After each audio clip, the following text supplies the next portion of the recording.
Hello viewers, আসসালামু আলাইকুম। আজকের আবহাওয়াটা মাশাআল্লাহ অনেক সুন্দর। আমাদের বাসার ছাদ থেকে বাহিরের দৃশ্যটা কেমন তা আমি আপনাদের দেখিয়ে দিলাম। কিছুদিন আগে নাটোরে প্রচুর ঝড় হয়েছে। ঝড়ে সব আমগুলো উড়ে উড়ে চলে গেছে। এখন মাত্র 2টা আমই আছে। বৃষ্টি হওয়ার পরে গাছগুলো মনে হচ্ছে নতুন করে প্রাণ ফিরে পেয়েছে। এই গোলাপ গাছের ফুলগুলো মাশাআল্লাহ অনেক সুন্দর। অনেকগুলো ফুল মরে গিয়েছে রোদের তাপে, এই একটা ফুলই জীবিত আছে। ফুলটা কাছ দিয়ে দেখতে মাশাআল্লাহ অনেক সুন্দর। ফুল তো আসলেই অনেক সুন্দর।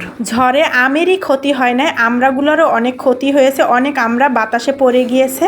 আসলে আজকাল মানুষের শখের কোনো তুলনা হয় না। দেখেন বেলকুনিতে কি সুন্দর গাছগুলা লাগিয়ে রেখেছে। আমার বড় ছেলে তো একজন গাছ প্রেমী মানুষ। সে যেখানে যায় সেখানেই গাছ লাগায়। সে প্রতিদিন একবার হলেও ছাদে এসে তার গাছগুলার যত্ন নেয় সব সময়। আমার বড় ছেলে টপ থেকে ফুল গাছ তুলে নিয়ে এসে অন্য আরেকটা টপে লাগিয়ে দিচ্ছে। ওর হাতে একটা কাঁচি মতন কি নিয়ে আপনাদের সাথে ক্যামেরার সামনে কিভাবে একটু মজা নিচ্ছে দেখেন। কাঁচিটা হাতে নিয়ে আমার বড় ছেলে সে মাটি খুঁড়তিছে।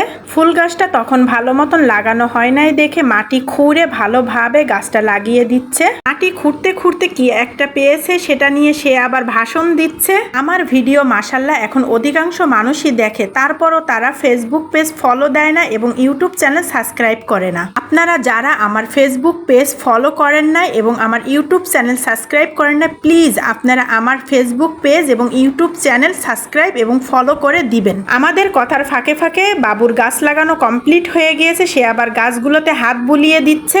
ওর হাতে যে মরা ফুলটা দেখতে পাচ্ছেন, এই ফুল গাছটার পিছনে অনেক বড় একটা ইতিহাস লুকিয়ে আছে। অন্য ভিডিওতে আমি এটা শেয়ার করব আপনাদের সাথে।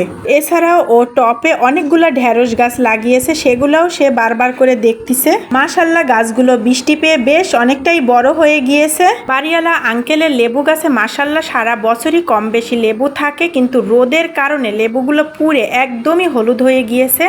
ও লেবুগুলো আপনাদের ধরে ধরে দেখাচ্ছে। এটা কি হলো? লেবুটা ওর হাতে ছিঁড়ে চলে আসছে। ও তো পুরাই অবাক হয়ে গিয়েছে। আমার বড় ছেলে বলতেছিল লেবুটা যখন অনাকাঙ্ক্ষিতভাবে আমার হাতে চলেই আসছে, তাহলে এটা দিয়ে লেবুর পিনিক বানিয়ে খাবো। এদিকে ক্যাপসিকাম গাছের অবস্থা তো একদমই খারাপ হয়ে গিয়েছে রোদে পুড়ে। গাছগুলোর এরকম খারাপ অবস্থা দেখে ওর তো মনটা অনেক বেশি খারাপ হয়ে গিয়েছে। গাছগুলো কত সুন্দর ছিল আপনারা গত ভিডিওতে দেখতে পেয়েছেন। ড্রাগন গাছটা হাত দিয়ে ভালো মতন জাগিয়ে দেখতেছে যে ড্রাগন গাছটার কোনো রকমের ক্ষয়ক্ষতি হয়েছে কিনা ঝড়ে।